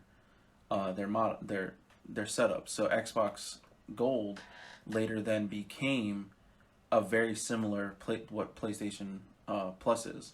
And so now you pay for online and you get free games for free. And that's what they were doing, back and forth for many, many years. Now it looks like Xbox has switched it up again, where you have this vast library of games, because I will say PlayStation Now came out a few years ago. And it's been doing okay. In my eyes, I see no benefit from it because it's an extra fee that I have to pay to play these games. Yeah. And if I'm not mistaken, Game Pass started out the exact same way. It was an extra fee that you had to pay on top of the Xbox Live. Yeah, that's very true. Looks like, and when it was in beta, I think they even had it for only free, just to test it. And right. Yeah. But now it looks like they're switching it up again. Microsoft is, hey, you get Game Pass, you're gonna have Xbox Live. So now they're kind of switching the profile where it was you paid for online and got free games. Now you're paying for this game library and getting online for free. Do you understand? Like it's a switch in mentality, and really what not the downside, the get down into it, it's a switch in marketing, is what they're doing. Yeah. Because they're providing the exact same service. They haven't changed their service. They're just switching how the marketing is. You're paying a specific amount every month, every 2-3 months. I don't think they do a year anymore, but I think they're only doing a month for Xbox. But you pay for the service, and now you get online. So the marketing has changed. So they're still getting your money. It's just a different way of showing it. So they're showing more of a value to the customer because they know that their customers are gamers. What do gamers want? They want games. They don't want to pay for online to get games. Yeah, exactly. Because where Sony is in that mentality of you pay for online, you get games for free. Yeah, and at the end, it really comes to how gaming servers are hosted and transmitted at this point, because you know, if you take your Fortnite or your CSGO and stuff, like, these servers are run and maintained by the companies or developers themselves, right? When you use a service like Xbox Live, what you're getting is, like, you know, your messaging, let's just go back to, like, I don't know, like Halo 2, right? Back then, it was, like, revolutionary to have a messaging system on your console like that, or in general, like, that was right. Unheard of, right?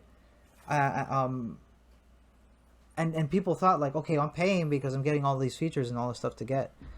Eventually, this stuff got integrated into the games themselves, right? So, like, if you're playing League, you have your own League chat. If you're on Steam, you're using Steam chat. If you're, you know, like, they all have their own stuff going on, right? When that changed and when servers started getting hosted differently, I think the idea of Xbox Live as a service was just obsolete. Like, you're not really paying for anything that provides that much value. So they were just like, let's just do Game Pass instead. And like you said, you know, that's what people really more look for. They were just like, we have to adjust and go for this direction instead. However, the thing I will have to say is that Microsoft has a better, I guess, like, a bigger budget. Not a bigger budget, but a more, how do I say that? I'm trying to figure out how to word that. They have more experience in budgeting their marketing with their services versus PlayStation, right? Because Microsoft also has the advantage of coming on the Windows system, like, as Xbox. You know what I mean? Like, Xbox is going, like, the Xbox app is going to be on every Windows computer, even if you don't want it. It's just going to be on there. So they already have that advantage as it is. So by using that and being like, well, you already have a Microsoft computer, right? Well, if you just run it through our stuff, then you don't have to do much setup, because that's another thing. That's what I wanted. That's the point I wanted to make. Because I was going somewhere with this, I swear. When you install a game, when you're installing a given game, you know, you gotta go into, like, you know, you gotta go to your web browser, you gotta download it, you gotta install it, then you gotta optimize it. You know, even if you install the game through Steam, you may run into issues, it might crash. Like, recently I had Persona 4 and I had to mod it a bit because it had some frame rate issues and I had to get patched. When I install something through the Xbox thing, it just installs. There's nothing else. I don't have to worry about anything else. It just does. That's it.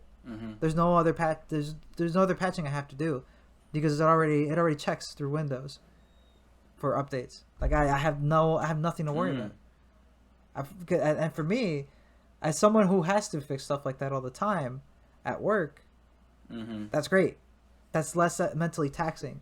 Like, I have some, like, home... To a point. Oh, go ahead. Yeah.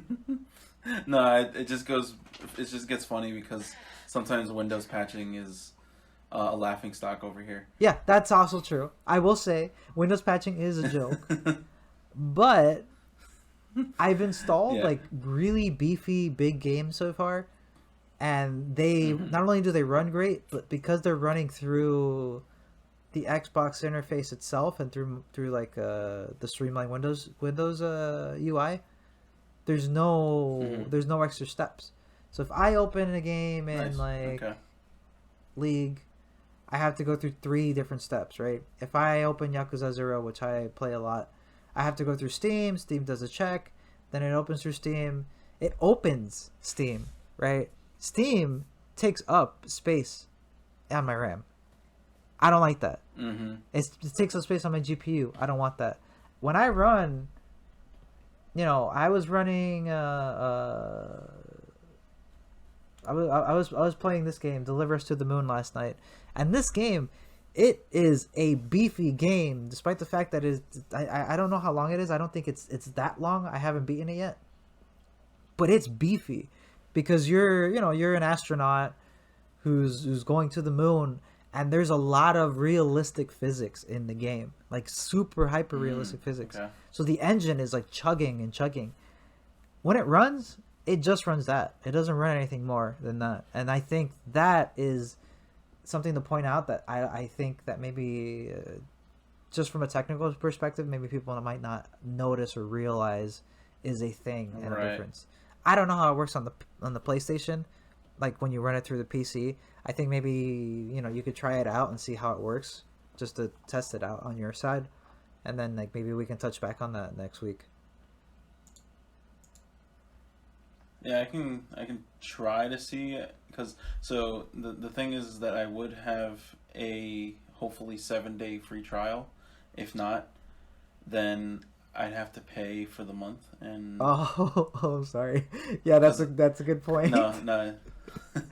Yeah, so because the thing is, like, I did test PlayStation Now a few years back, and now I think that if you've had the free trial already, they won't give you another one, type of thing. Yeah. But I'll see what I can do and go from there. But nonetheless, the one thing with PlayStation Now is, like, I do see that they have their own app that you do have to download, and it runs through there. Aside from that, connecting, so you have to connect your DualShock, your controller. Which I'm hoping that they just use Bluetooth. So just to understand this, you're playing. Okay, there's more. There's a few more questions I have about this. It's good that we're discussing it to see the differences. So when you're playing, so the idea is that when you're playing it on your PC, are you streaming it from your PlayStation, or are you streaming it from a cloud service? And the second question to that is, are you using it? Are you playing it as a PlayStation game? Like, it's not like a PC counterpart.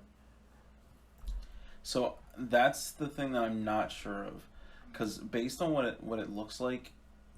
So here's the thing that I have with it. If it was to be streaming from your PlayStation, then you shouldn't need this app to do that, because they have PlayStation Remote Play on all. You can download it on all PCs, and you don't need the separate app. It just streams your gameplay from your PlayStation to the screen. I see. This one is a separate application that you have to download and install. So I feel like the way that it plays is. Oh wait, hold on. I think I found something that I can actually answer this. Oh, they got Middle Earth: Shadow of War. Wow, it's a good game. Oh, that's really cool. I'm definitely gonna install it. Today. I actually just bought that. No, I didn't just buy that. I bought that like a few months ago. I have to play it though. I'm definitely installing that later. Connect, sign up. Switch between. Okay. I think it actually streams, but I don't know what it streams from. Because if it's just streaming from your PlayStation, then I feel like the separate app is just stupid. Yeah, so because it's basically the same thing, right? Like, so Yeah, yeah. The remote play and this, and if you're using PlayStation Now to stream from your PlayStation, it's the same thing. right. I think my phone, because I have an Xperia, a Sony Xperia, so Mm-hmm. there's like a lot of built-in apps that automatically sync um with the PlayStation, and I think it has, you know how like your phones usually have default apps and all you can do is disable them. Um, I Right. have that for PlayStation apps. Yeah, yeah. I gotcha.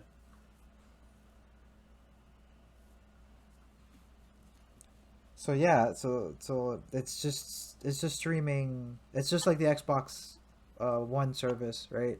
Just streams from Right. your PlayStation. It's not like it's not like PC versions of the game like it is with the Game Pass. That's what I'm assuming. Yeah. But you're not gaining value versus Game Pass. At least okay, this is gonna be like an opinion thing, right? And you can disagree, you can debate on it. I feel like you're not it doesn't add value to the price of what you're getting. Like if I pay $20 for this for my services now, right? If I went full ham on it, I would be getting Mm-hmm. the Xbox streaming from my Xbox, and I would be getting a separate library of free games just for my computer, right? So I'm getting like technically two Mm-hmm. different libraries at the same time. Whereas with the PlayStation, I'm still paying around the same price, but I'm still streaming from the same device on top of I guess Okay. the free game stuff. I found an actual answer. Sorry, I did find an actual answer. Okay, go ahead. So with PlayStation Now, you are actually streaming from their servers over the internet to your PC. So Ah, I you like are not that. installing the game. It's a streaming service similar, almost similar to GeForce Now. Okay, I can get behind that. I like that. Okay, So that. Okay, I it's a little refute. bit different. Scratch that from the record. I did not say what I said before. I said what I say now, and I say it is a greater value. Sorry. So, the things that I'm seeing from this is with PlayStation Now, you get your games, you have this library of 800 games, right, or more, Whoa. and you stream. Yeah, it's like 800 plus games. That's the one thing I will say, that the library of games on there is vastly large over here. Yeah, at least over there, 800 Like games is a lot. it's Over here, I got yeah. like 70 games. Like I could literally give you a screenshot, like a rolling screenshot of the library of games. It is massive. But Yeah. you would load into the app. It connects to their server, and then you stream that game to your PC. And then at least the thing that I see here is that the save file. So if you're playing on your PC, and then you save it, and then you go to play on your PlayStation, the cloud save transfers over with it. That's fantastic. I love So that. you- I so love you can that. play To on see, both I systems think at it goes any back to the time. point I made before, where I need the same like experience, the same stuff saved over, the same, like Mm-hmm. that I can just pick up and go from where I left off. I love that. That's a good selling point. I think that would make me Yeah, want and to consider it. in all truth, and this goes back onto like Google Stadia, where they glorified 4K. They're keeping it realistic with a maximum resolution of 720p, and the audio for your games is stereo only. Like they're advertising that. Like this is how it works. We're not gonna over glorify anything with it. And that's Um, reasonable. That makes sense. Like promise what you mhm. can get as opposed to setting too high of an expectation. I think that's great. Right. So overall, like I will say, I will kind of go back and say that this is a good value for the people that could use it. You know what I mean? Like it's all dependent on the person. For me personally, I wouldn't use this just because the games that are on there just don't, like I said, like you said, it needs to pull my attention away from what I'm playing already, or have something that I really want to play. Um, maybe the benefits of this are it has like classic games, you know, PS2, PS1 games on there. Okay, That you can I stream. think that would pull me to consider it just because like So I'll be yeah. honest, like I don't emulate as much as I did back in the day, just because like Mm-hmm. I came to Japan and there's just all this there's this huge retro scene here, and so like if I wanted to play like a Neo Geo Pocket, right, I can just go and get one, which is Right. it would otherwise be a super rare thing to get, but I can just go and get it here. There's Yeah, you can go to that any doesn't exist any here. used shop, and they have like Super Famicons just sitting there that you can buy for like $50, for like $40. It's like everywhere. So like I don't have that need for emulation, but if you give me an easy Mm-hmm. way to play like an older game on a console or something where I can just pop it in and play instead of having to set it up. Yeah. I don't mind that. I don't mind that at all. I think that's a big value for a lot of people, I think. You know what I will also say that I kind of like. I'm looking at the list of games that you have already downloaded, and I'm going through the list of games that they have available, Mm. and most of them for PlayStation Now, and most of them are on here. Okay. So that's a good that's good to know that they Yeah. have that. Obviously they're not going to have Halo. But it's good to know that they Yeah. do have the like like the big titles, right? Like your I don't know, your Dead Cells, like games that have awards. Like I'm sure they have Ori and stuff like that, which is also a good game. But Actually, I don't think that they would have Ori because isn't that a Microsoft exclusive? I didn't know. I think it I is. think Yeah. is it okay? Yeah, it is. So it says how much I know about this stuff. But I hear it's a good No, but yeah, platform. like I'm probably gonna install that too later today. yeah, but all in all, it's these things call to. It's different. It really just calls to different audiences. Yeah. Um, and whoever sees value in it is gonna get value from it. Personally, I might see more value from the Xbox One because I'd rather play some of the PC games on my PC, not streaming. Yeah. Um, That for me that's a big deal just because I work with like I don't have an Xbox or a PS4.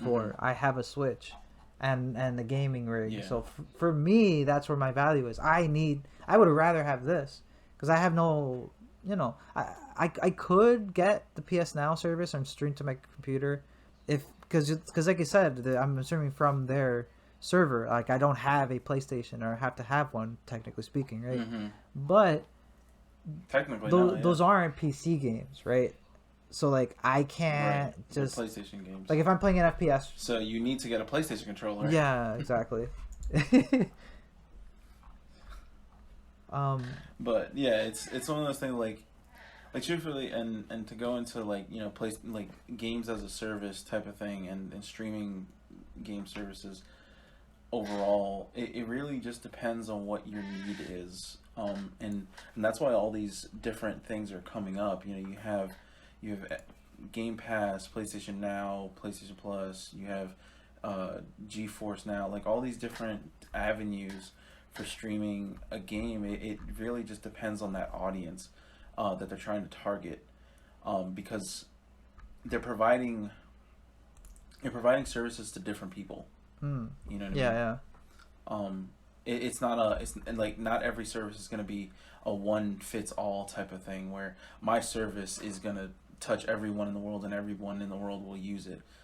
It's all these different things serve different purposes, because of the fact that not everybody, like for instance GeForce Now, not everybody's going to have a beefy rig that can play it. So maybe they want to play some PC games, or maybe they have a good PC, but it's not a Windows PC, it's a Mac, and they Ooh, okay. can't play certain games. You know what I mean?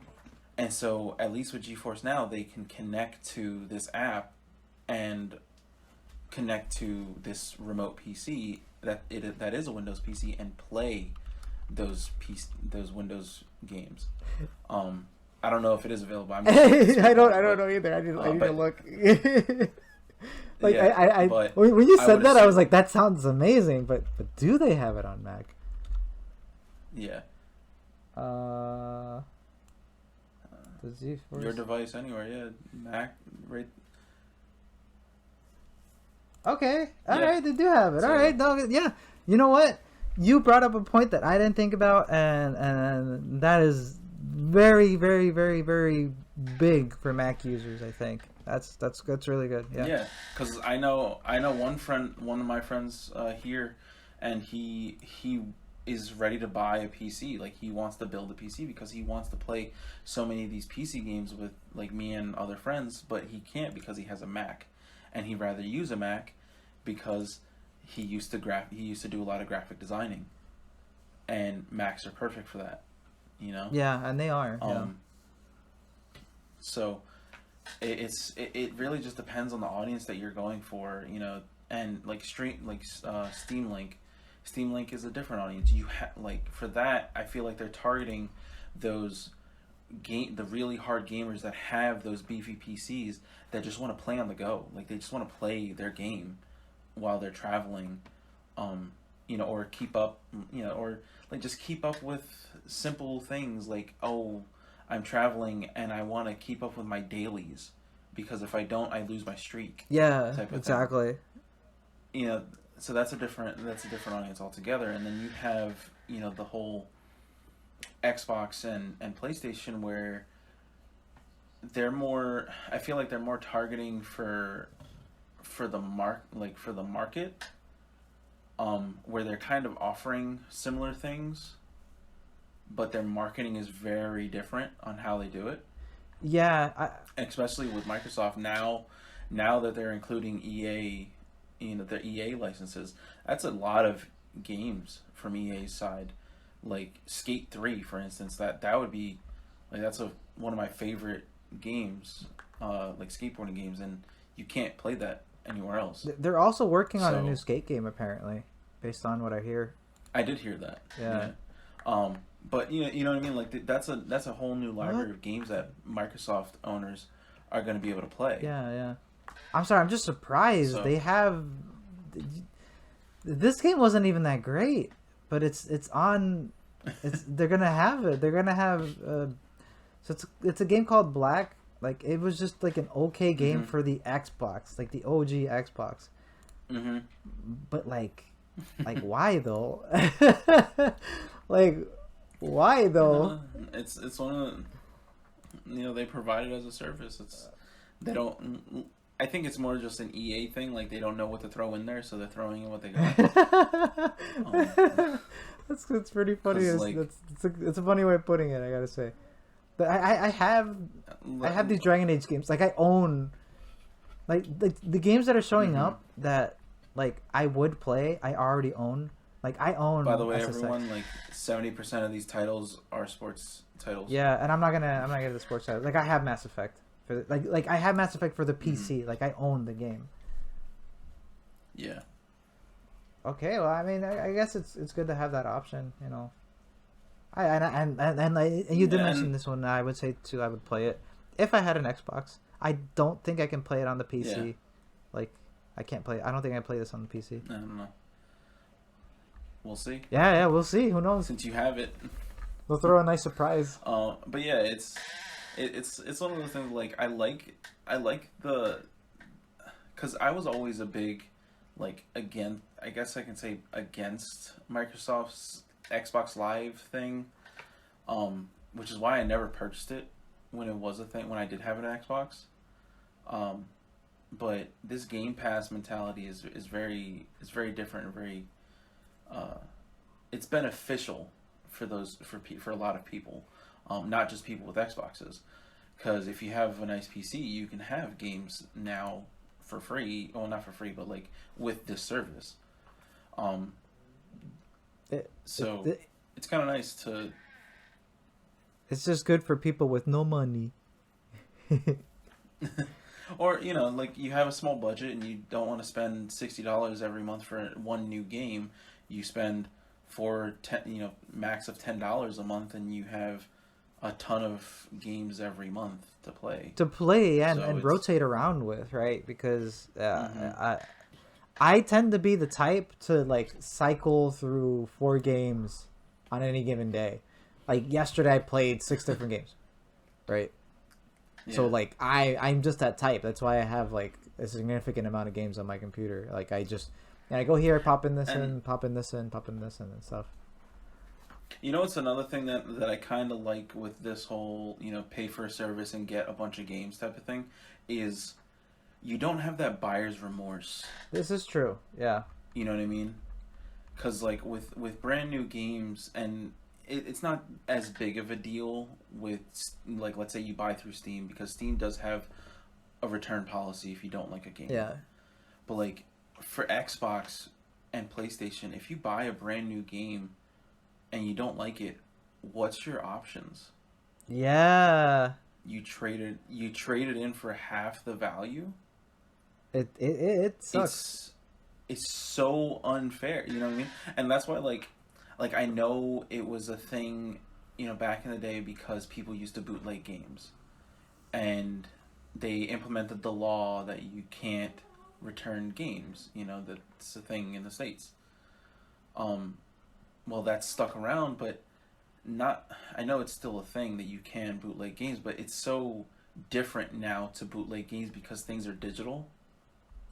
Yeah. So So it like, doesn't there's people out there with like it doesn't matter whether or not you buy the yeah. game, you can still like people can still crack the game, right? Right. I think Right. the idea of the non-refund comes more from how they treat digital content versus physical content, where even more now, but it's like, okay, I go to the movie theater and I watch a movie and I didn't like the movie, it's very unlikely I'm gonna get a refund. So they're trying to treat video games as that kind of idea.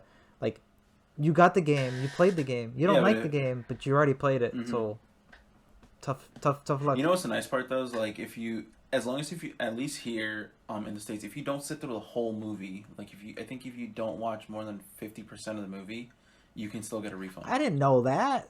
I didn't know that. Yeah, if you don't like a movie, you can just walk out and go to this front desk. It's like, I don't like this movie. Can I have my money No way, man. You know how many movies I would have done that for? Yo, I back? Yeah, watched so dude. many Like, bad so movies, that bro. Like, that's the thing. Like, it really depends. Because I would go to to theaters very minimally. And when I didn't like a movie, I just like walk out and like, hey, I don't like this movie. Can I just get a ticket for another movie? damn. And then they'd be okay with it. But I will say it kind of goes into that mentality of back in the day with physical things, people used to try to copy it. Now that the environment is switching to a more digital franchise, that mentality also needs to change. Yeah. You know what I mean? So and I think this is how Microsoft and like I would say Microsoft primarily because of the service that they're providing. Sony has a foot in the door, but I think that they need to change a few things. But the service of you pay a fee and you get all these different games to try, and if you play it, beat it, and you're happy, then you're happy. Yeah. But if you play it and you don't like it, you don't have that buyer's remorse of, I just spent $60 on this game and I hate it. Now I need to try to return it, and when I go to return it, I can't return it. I have to trade it in. Yes. And now I get half my money back. Because, Or, like, or you buy it digitally and then you can call call Microsoft or Sony and get a refund, but then you're on the phone for like 3 hours. I will say that I avoided that situation thanks to Game Pass, because I know you remember because I was writing in chat a lot, but like, Mm-hmm. I spent like 3 days installing Microsoft Simulator because this game is 150 gigabytes. It wasn't 123. It's like 150 gigabytes, right? I finished installing it, right? And I was, and you know, I launched it. The interface looked like just really basic. I'm sure it's because they want users to not get confused when they use it. I'm sure like people use it for like other stuff, like training or whatever. But I ran the game, and it was just chugging like hard. Like it was having a hard time on my computer, and I'm like, "What's going on? What's going on?" And then it crashed. And then it crashed like 3 times. And then when I finally got it running, none of the controls made any sense. So I'm trying to switch the controls. I can't switch the control. Like I had just a terrible experience, and I'm like, "Oh my god! I spent like 3 days installing this game, and I don't even want to play it now." So I just removed it. Right? I removed like because I'm like I don't want this to take up this much space on my computer. It's like more than my operating system. It's more than anything. It's more than any game I ever owned. Right? If I had bought that game, I would have been either miserable on the phone, or I would have been like, I just wasted my money. So I don't know. I'm glad it was like that. And yeah, and another thing, since you spent so long just trying to get that installed, at least if you would have, let's say you would have bought that through Steam, I forget how long it is, but I'm pretty sure it's 48 hours. Oh man, yeah, I would have had to keep it anyway.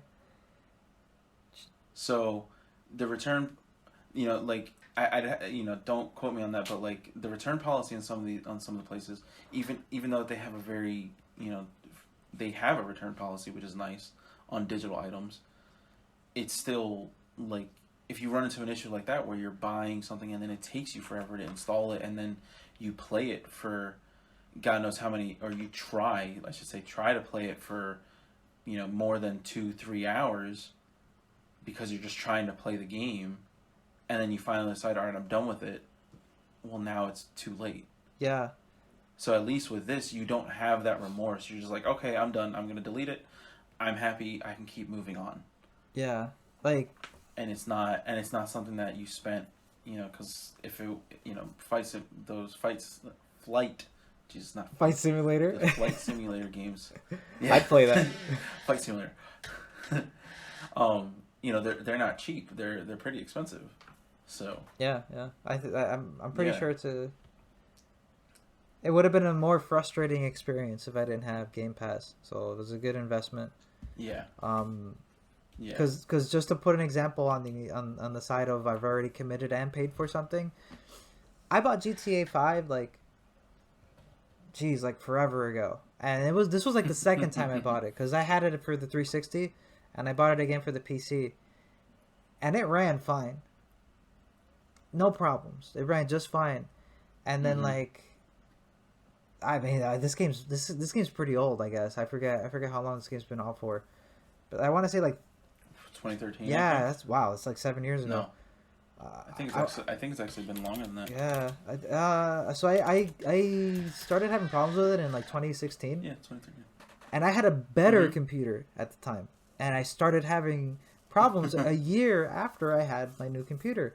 So I'm like thinking, did I build my computer wrong or whatever? And I realized it was just GTA 5. So I'm like, all right, whatever. Let's see if it patched. So for like a year and a half, I would wait for a patch to come out, run the game, problems, lag. I would just get stuck on the loading screen to load into the map for like 3-4 hours, and I wasn't even trying to go online. Just all these crazy problems with it. To this day I still I haven't been able to run it, and I just uninstalled it like a few days ago because I was done with it. But I already paid for the game. And this is like, you know, years after the fact. So like, well, there's nothing I can do. It doesn't work. And now I'm stuck with it. And the only way I can play it is if I go to the net cafe nearby and play it on the rig over there. And I did try that, right? Last year. And it still had problems. So I don't know what the hell's going on. I think my account has a problem or something. But yeah, that's like, you know what I mean? Like, what the hell am I supposed to do about that? I just don't know what the problem is at this point. Yeah, and I think at least for GTA, I think the main thing with it is because they've had so many updates and patches that it's just so large of a game now It's spaghetti code in that there. it's not. Yeah, it's not very well optimized for PCs. In truth, it's not very well optimized for consoles either. But it at least runs on consoles. It just takes forever sometimes. Yeah. Um, I think but yeah, they just like plugged in a lot of stuff instead of reviewing the code and like they like plugged in code instead of implementing code, which there's a difference between the two, and one's easier, hmm one's harder, but there's a reason why that is, and then I think I don't hmm know, everyone has problems with it. It's easier. It's easier in the short come, but the other one is harder in the short come, but it's easier in the long term. Yeah, exactly. I think we're good But to maybe start wrapping up. This is yeah, this is no, one yeah, of our we've been longer episodes, surprisingly, even though we had less to talk about. yeah. Um, Oh well, it did. I will say, you did bring up a good point with all the streaming services out there, and it all my main point with this is it all goes down to the person that is utilizing it. yeah, You know, and I guess like you can say that for everything in the world, but like for this specifically, they are targeting different people. So like one is gonna call you more than the other, and it really just depends on what you want to do. Like Xbox Game Pass, truthfully, seems like something I would be interested in. I just need the expendable income of to utilize it. yeah, So it's one of those types of and like things. you can always just like drop $1 and set it to cancel, hmm because that's the thing about subscriptions. You could just set it to cancel at the end of the month. Just pop in $1, Right, which is and then nice. set it to cancel, and then like use it if you use it, don't if you don't, and figure out if you want to use it, and that's it. And Because then that's what go I'm from doing there. right now. Yeah. And honestly, based on the last 2 days, I'm definitely sticking with it. So I'm already in. Yeah. That's good though. But yeah, I think this is a good time to wrap up. So, thank you all for sticking through through this episode. Leave down what you think about the different services. Correct us if we got something wrong, or tell us why you use the service for why you use it. Leave some comments down below. Give us some thumbs up if you like this video, and yeah, catch us on the next episode, I guess. Yeah. So it's me, Manny. Uh, Wait. I'll cut that part out. Hold up. It's Wait. Hold up. Hold up. I swear, I got this. I got it this time. I'm cutting all of this that I'm saying right now. It's not gonna be in. Hold up. I swear, I have something. Hold up. Give me a sec. Let me organize my mind. I'll give you all the time you Okay. want. I'll give you silence. Okay. Um. So I'm Lewis. That's Manny, and that's the cricket over there. And thanks for listening.